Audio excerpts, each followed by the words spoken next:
అసంశయం మహాబాహో మనో దుర్నిగ్రహం చలం అభ్యాసేన తు కౌంతేయ వైరాగ్యేన చ గృహ్యతే.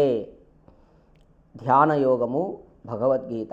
చూడండి, నిన్న అర్జునుడు అడిగినటువంటి సందేహానికి ఈరోజు దానికి సమాధానం చెప్తున్నాడు కృష్ణుడు.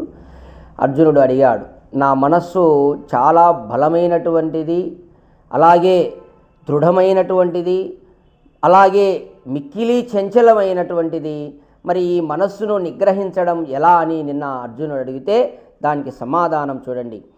మనస్సు చాంచల్యమును గూర్చి అర్జునుడు ఆడిన పలుకులు విని కృష్ణుడు పలుకుచున్నాడు, కుంతీపుత్ర, నీవు చెప్పిన దానిలో సందేహము ఒకంతయు కూడా లేదు.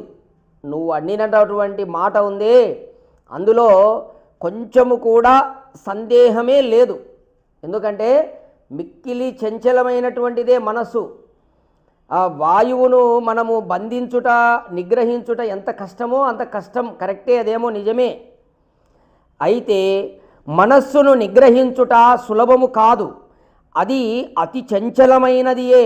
కానీ అభ్యాస వైరాగ్యములతో దానిని వశపరచుకొనవచ్చును.